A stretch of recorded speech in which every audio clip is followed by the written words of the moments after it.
तो hello friends, आज हम एक ऐसे प्रश्न पत्र के बारे में चर्चा करने वाले हैं जिसके माध्यम से आप अपने आने वाले एग्ज़ाम में बहुत ही अच्छे अंक प्राप्त कर सकते हैं।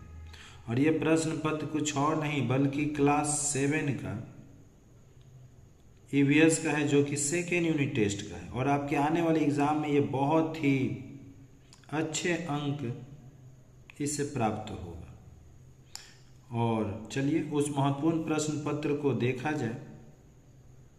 तो यहाँ पर आपको जो एग्ज़ाम है आपका वो 50 नंबर का होगा, ठीक। और साथ ही साथ आपको यहाँ पर देखने को मिलेगा सही उत्तर चुनकर उसे गोल घेर दो।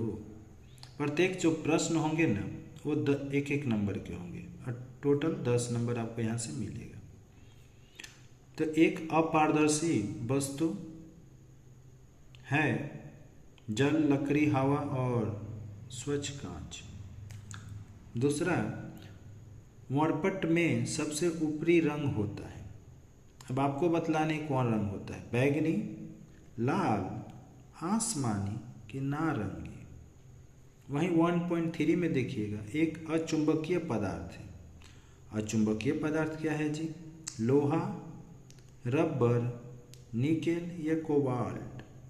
जैसे हम लोग 1.4 में जाते हैं तो चुंबकीय सुई को अगर स्वतंत्रता पूर्वक लटकाने पर वह इस दिशा में ठहरती है। तो दिशा का नाम सुन लीजिए, उत्तर पूर्व कि दक्षिण पश्चिम, कि पूर्व पश्चिम कि उत्तर दक्षिण। साथ ही 1.5 में इलेक्ट्रिक हाथ की घड़ी के अंदर रहता है। अब क्या रहता है? बैटरी, कोई भी सेल या सेकेंडरी सेल या बटन सेल। 1.6 में इससे विद्युत प्रवाहित होता है।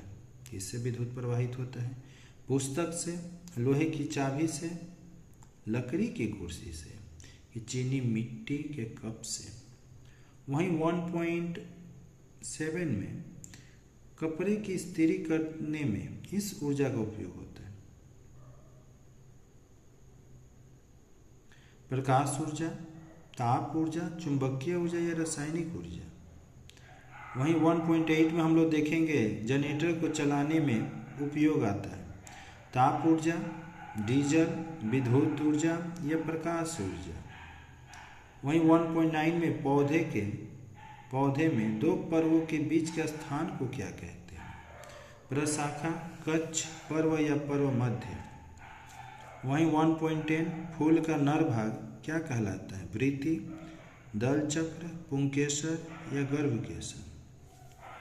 जैसे हम लोग 2 नंबर में आएंगे तो यहाँ पर भी आपको 10 प्रश्न देखने को मिलेंगे और प्रत्येक जो प्रश्न होगा ना वह एक एक नंबर का होगा। पहला प्रश्न देखिए, बिंदु प्रकाश स्रोत की तुलना में बड़े प्रकाश स्रोत को क्या कहते हैं? वहीं 2.2 में प्रकाश के अनियमित परावर्तन में आपतन कोण और परावर्तन कोण में क्या संबंध होता है? 2.3 किसी सुई चुंबक के दोनों सिर पर कौन सा ध्रुव होते हैं? वहीं 2.4 में चुंबक जिन पदार्थों को आकर्षित करता है ना उन्हें क्या कहते हैं? 2.5 एकाधिक सेलों के प्रयोग से क्या बनता है? 2.6 इलेक्ट्रिक इस्त्री में अबरख पर कौन सा तार लपेटा रहता है?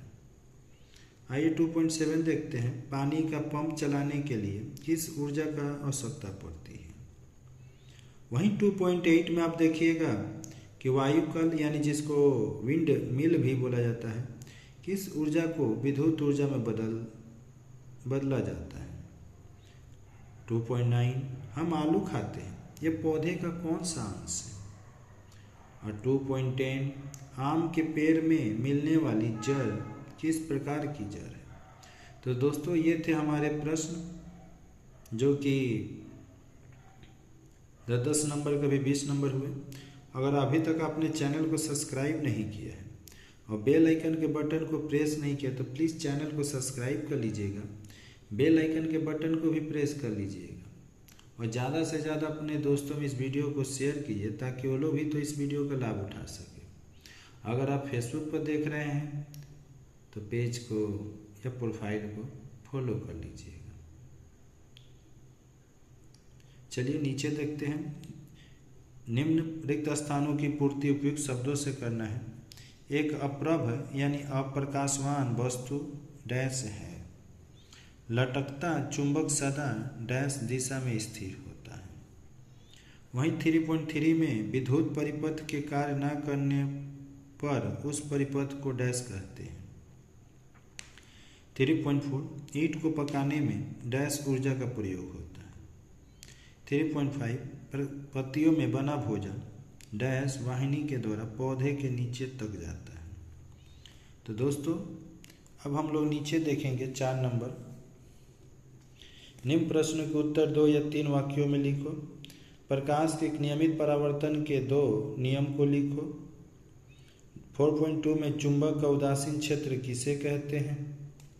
फिर टॉर्च के सेल में बने प्लस और माइनस के चिन्ह से आपको क्या जानकारी मिलती है।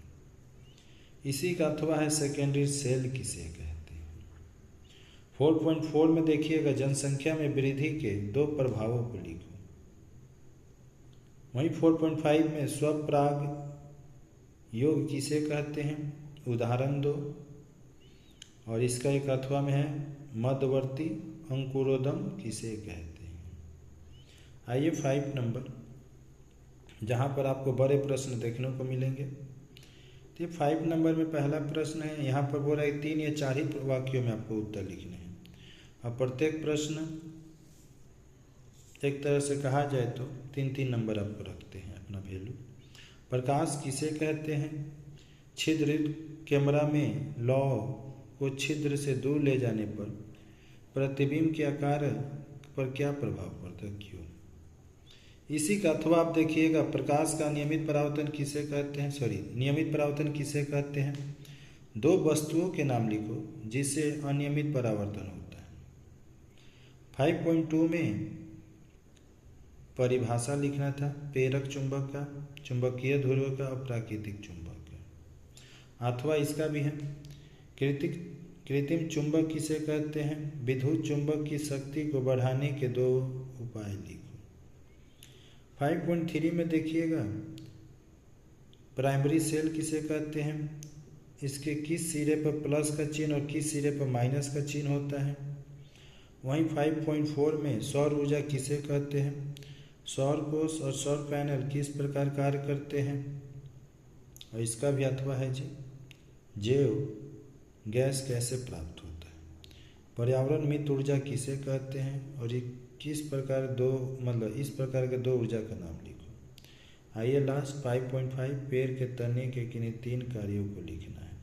तो दोस्तों ये था हमारा सेकेंड यूनिट टेस्ट का क्वेश्चन पेपर जो कि क्लास 7 का EVS का।